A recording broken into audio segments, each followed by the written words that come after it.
Hello students, আমি Nitish sir জ্ঞানজ্যোতি coaching সেন্টারের পক্ষ থেকে তোমাদের প্রত্যেককে জানাই আরো একবার স্বাগত। তো স্টুডেন্টস, আজকে আমি তোমাদের সঙ্গে আলোচনা করব এনইপি 4 ইয়ার আন্ডার গ্র্যাজুয়েট প্রোগ্রামের অধীনস্থ যে সমস্ত ছাত্রছাত্রীরা যে নর্থ বেঙ্গল ইউনিভার্সিটি আন্ডার বিভিন্ন কলেজগুলোতে সেকেন্ড সেমিস্টারে পড়াশোনা করছো, তাদের জন্য আজকের এই ক্লাসটি ভীষণ গুরুত্বপূর্ণ। তার কারণ আজকে আমি এইসি কম্পালসারি বেঙ্গলি যেটা রয়েছে তার প্রথমার্ধ থেকে আজকে মার্কস 10-এর যে গুরুত্বপূর্ণ প্রশ্নগুলো হবে, একদম হাতে গোনা কিছু প্রশ্ন নিয়ে কিন্তু আজকের এই ক্লাসটিতে আমি আলোচনা করব। যারা এখনো আমাদের চ্যানেলটিকে সাবস্ক্রাইব করোনি তারা অবশ্যই চ্যানেলটিকে সাবস্ক্রাইব করে পাশে থাকা বেল আইকন অল প্রেস করে দেবে, যাতে নেক্সট টাইম থেকে কোনো ভিডিও আপলোড করলে তার নোটিফিকেশন তুমি সবার আগে পেতে পারো।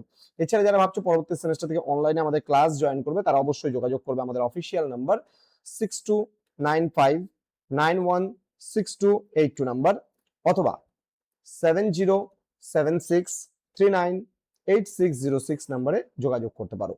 চলো শুরু করব আজকের ক্লাসটা। খুবই গুরুত্বপূর্ণ, ভীষণ গুরুত্বপূর্ণ 10 নম্বরের গুরুত্বপূর্ণ প্রশ্ন। সাম্যবাদী কবিতা থেকে আমি যে 3টে প্রশ্ন দিয়েছি দেখো। সাম্যবাদী কবিতার নামকরণের সার্থকতা আলোচনা, ভেরি ভেরি ইম্পর্টেন্ট। সাম্যবাদী কবিতায় কবি নজরুল ইসলাম মানুষের হৃদয়ের সঙ্গে কিভাবে মন্দির, মসজিদ ও গির্জা তুলনা করেছেন। দেন সাম্যবাদী কবিতায় কবি সাম্যবাদ বলতে কি বুঝিয়েছেন আলোচনা করো। নামকরণের সার্থকতা আর এই প্রশ্নটা প্রায় সিমিলার রয়েছে কিছুটা। তো ঠিক মানে এই কোশ্চেনটা তোমার আলাদাভাবে পড়তে হচ্ছে, আর এই প্রশ্নটা, প্রথম প্রশ্নটা সার্থকতাটা ভালো করে পড়বে। নেক্সট প্রশ্ন, লক্ষণের শক্তিশালী নাটকের মূল বিষয়বস্তু আলোচনা করো এবং রামায়ণের যুদ্ধকালীন পরিস্থিতিকে সুকুমার রায় কিভাবে ভিন্নভাবে উপস্থাপনা করেছেন তা আলোচনা করো। নেক্সট, লক্ষণের শক্তিশালী নাটকের চরিত্রগুলি কিভাবে হাস্যরস সৃষ্টিতে ভূমিকা রেখেছে উদাহরণ সহ আলোচনা করো। লক্ষণের শক্তিশালী নাটকের সংলাপগুলি কিভাবে হাস্যরস সৃষ্টিতে অবদান রেখেছে কয়েকটি উল্লেখযোগ্য সংলাপ উল্লেখ করে আলোচনা করো। নেক্সট রয়েছে, লক্ষণের শক্তিশালী নাটকের মূল বিষয়বস্তু হাস্যরস, চরিত্র, সামাজিক ও নৈতিক তাৎপর্য বিশদে আলোচনা করো। নেক্সট, লক্ষণের শক্তিশালী নাটকের নামকরণের সার্থকতা, এটা একটু ভালো করে পড়বে। নেক্সট রয়েছে, মহেশ গল্পের মধ্যে দিয়ে যে সমাজ চিত্রের কথা উঠে এসেছে তার বর্ণনা, ভালো করে পড়বে, এটা পড়ার দরকার নেই, মূল বিষয়বস্তু। নেক্সট, একটি মুখ পশুকে, মুখ মানে বোবা, হ্যাঁ, একটা মুখ পশুকে অবলম্বন করে মহেশ গল্পে যে জীবন রস পরিবেশিত হয়েছে তা আলোচনা করো, এটা একটু ভালো করে দেখবে। রবীন্দ্রনাথ ঠাকুরের সবুজের অভিযান কবিতার নামকরণের সার্থকতা কতটা সার্থক হয়েছে আলোচনা করো, ভালো করে পড়বে।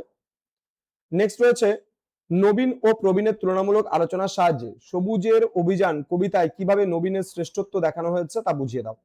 অথবা সবুজের অভিযান কবিতার মূল বক্তব্য তোমার নিজের ভাষায় লেখো, হালকার উপর দিয়ে পড়বে। সবুজের অভিযান কবিতার কাব্য সৌন্দর্য, দরকার নেই পড়ার। সবুজের অভিযান কবিতার তাৎপর্য, এটাও দরকার নেই।